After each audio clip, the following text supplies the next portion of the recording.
Welcome to this mini master class for Cinema 4D, like I'll call it. The reason why I call this a mini master class is just really to get you up and running. So if you've never opened a 3D software before, so yeah, this is it. I'm not gonna waste any of your time. We're just gonna jump right into it.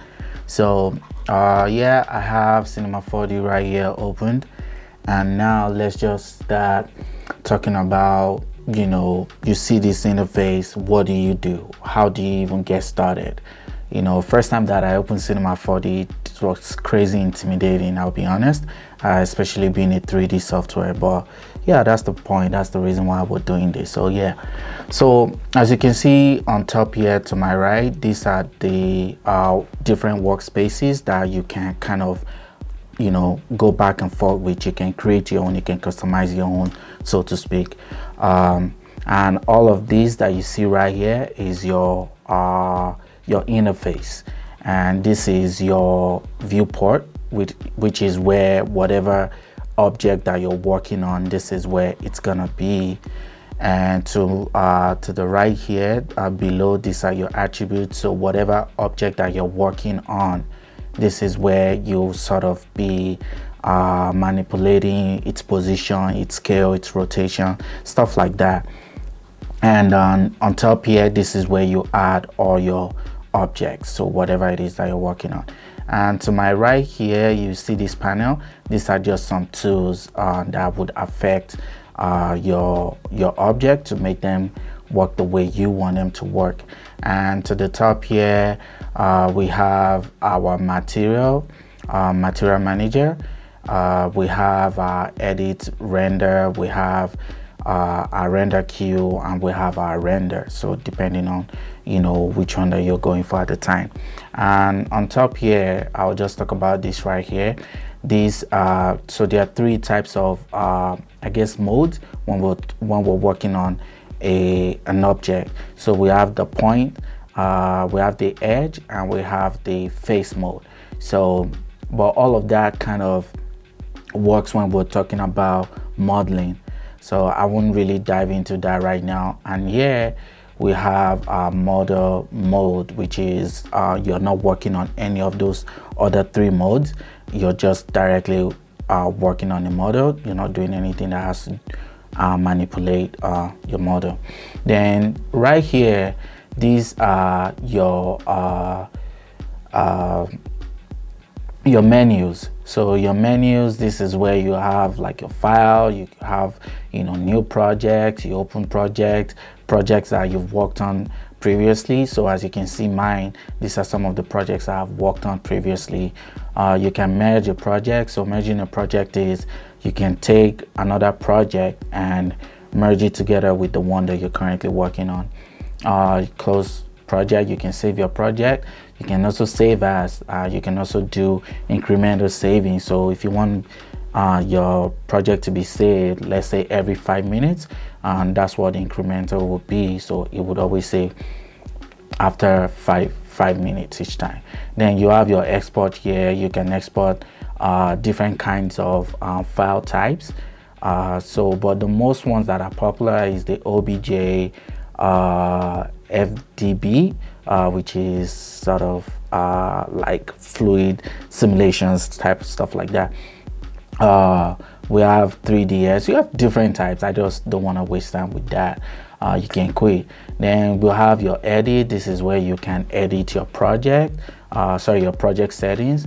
You can change the scale of your project. You can go to preferences, and preferences is it's kind of like an advanced settings that you have for your entire Cinema 4D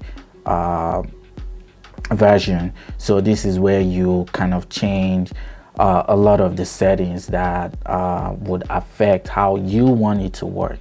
So you can go in there and mess around with it, but just don't do too much, I would say.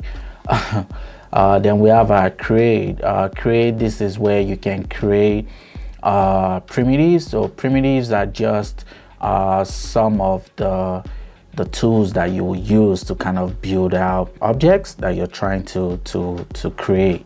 So that's right there. Then we have mesh primitives. Sorry, those were splines. So your spline primitives, they don't render, you don't see anything. As far as this is all you just see, they're just splines. But then when you add some other attributes to them, then they're useful. So we'll get to that.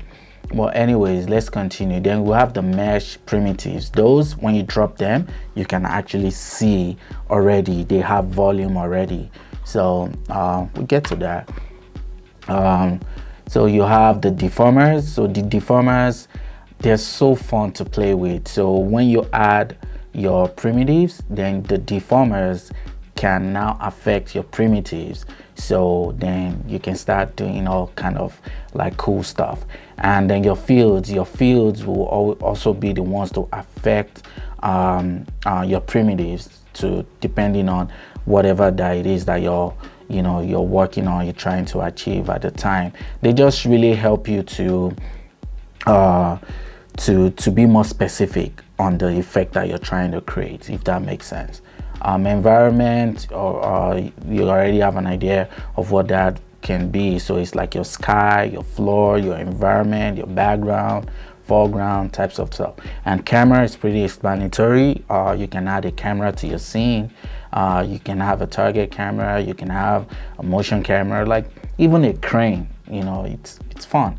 Then your light, you have different kind of light, just like After Effects. Your spotlight, target lighting, area spot, infinite. So there are different kinds of light. So let's move on. We have a mode here, which I already said that earlier about the different modes, the point, the edge, the polygons. The polygons are the faces. So then you can change to your model where you're not doing anything. I'll just move along. Select is really for if you have a primitive inside your viewport and you want to select a particular, let's say, face, for example. You can choose between these kinds of selection to select whatever it is that you're trying to select. And the reason why all of these is not you're not able to click on them is because I don't have any object in my scene selected. Then if you go to tools, we have our move, your rotation, your scale. So if you have your primitives inside your viewport, you can manipulate, you can move around, you can scale it, you can rotate it. So all of these, they are just tools that would help you achieve what you're trying to get.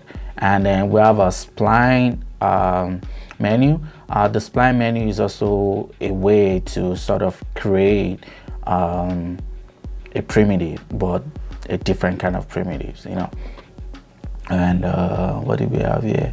All of these don't anyway. Then we have the mesh.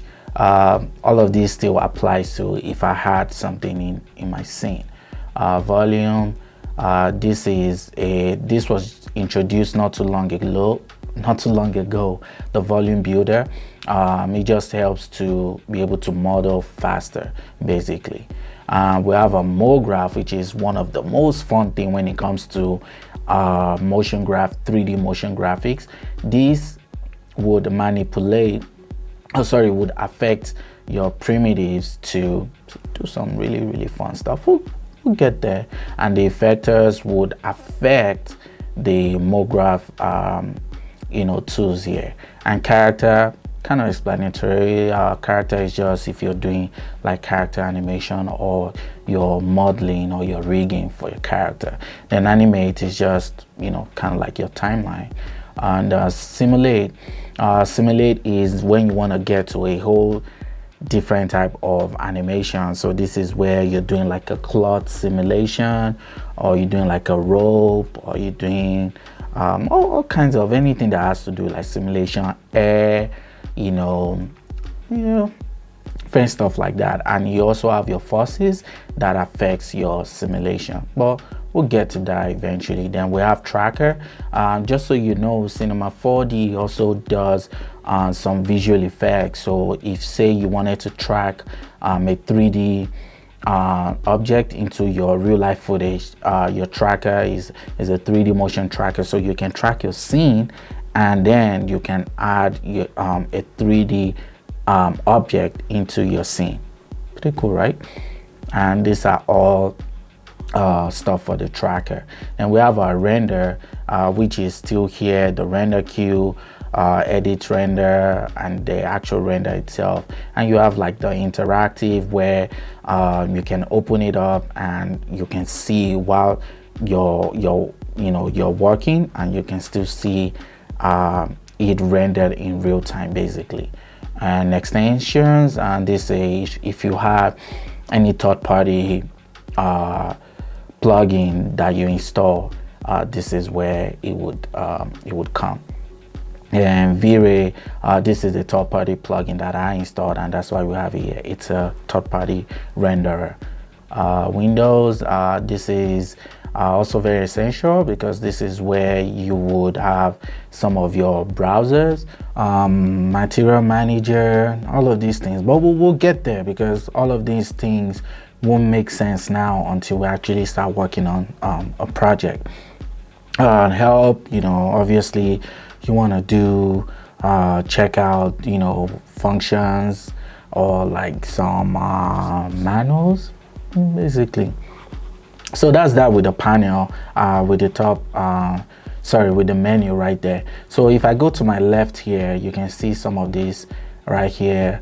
They're just really for you to navigate around your viewport, and whenever you have an object inside your viewport, this would manipulate them. So if I did put a cube in the scene, you can see right now it's on move, so I can move my cube from the X, Y, and Z axis. And if I go to rotation, you can see I can rotate X, Y, and Z as well. And if I switch to scale, you can see I can scale it from the center. I can scale it on just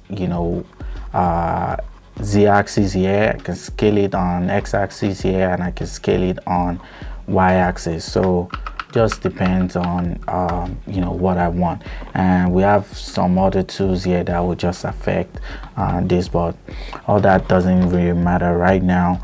And let's come down here. If we come down here, this is your timeline, and obviously you know what timeline is. Timeline is where if you had an animation going on inside your scene, this is where you will be doing all the keyframing. Basically, essentially, that's what it is. It's just you can keyframe, and you can see on my timeline here, we have like our what are these things called? What the heck? But we have our time here, and we have our I really can't remember. Forgive me for that. But it's not anything that's too crazy. But yeah, we have our play forward, backwards, play 1 frame, play 2 frames, back, like that. We also have our auto keyframing. So if you click on the auto keyframing, anything you move inside your viewport would would have an automatic keyframe basically. And I wouldn't go into anything that wouldn't even be that necessary there. So as you can see, I said earlier that here is where any object that you have inside your viewport would come here. But before I get into that, you see these icons here. This is for moving your camera, and we see we have the hand here. If we move the hand, it's just almost like you're just like panning, hovering around your viewport. Then we have the zoom, which is zooming in and out of your viewport, and we have a rotation, which is rotating, like orbiting around in your scene. And we have, if you toggle this active vision view, it can show you the perspective view, the top view, the right view and the front view, which you can still always change. I think you come here to, where is it at? Display. I know there's somewhere around here where you can change from this right camera. Oh, okay, so yeah, see right here, you come to camera, it's on right, you can change it to left, and you know, you can change it however you know you want. So I'll go back to my perspective view, and what do we have here? To my right here, like I said earlier, this is where you put in anything you drop into your scene would always be here. This is sort of like your layer inside of After Effects basically. And if you come down here, it also has a layer panel where if you want things to be in there, let's say you have a lot of stuff inside this object panel, you can group each objects into layers. So if I say, for example, let me just make more stuff here, and let me select those three. Then I can right click here in layer. I can say new layer from object selection. So you can see now that these three objects, they're now in one layer. So I can now come to layer, I can solo them. Let's say, okay, let me move. I can solo them. As you can see, if I solo them, I can only see those three. If I unsolo them, I see all the rest. So that's what that is for. Let me delete that. So here we have these different workspaces. Like I said, you can see we have the startup, we have standard, we have model, sculpting. So different ones that that comes with Cinema 4D. But let's say we wanted to create our own workspace, right? So let's say I want to create a workspace for animation, for example. And what do I do here? Let me go to Windows. Let me put my dope sheet. You can see right here, which is the animation. That's like more advanced. You want to tweak your timeline. So you can see here. So let's say I want to have this as my setup, and let's say I want to add another camera view here. I can just drag it, and you see, just like After Effects, you can move things around and put it anywhere you want. So in this case, I'll just go ahead, put it here, as you can see here. So let's say this is how I want my setup to look like. All I now have to do is click on this plus icon. You can see these are all the current workspaces that we have. I can just say either save as the setup layout. If I do click on that, that means anytime I open Cinema 4D, I'm gonna have this setup.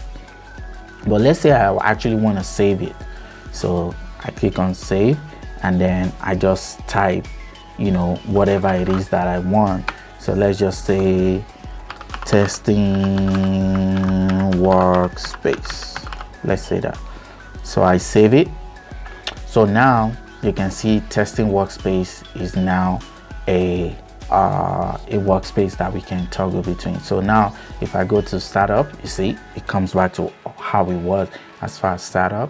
And then if I click on testing workspace, see we've created a workspace that suits what we want, you know, and that's really it with that. So let's see, let us go back to the startup workspace and drag this up, and then let's delete this cube right here.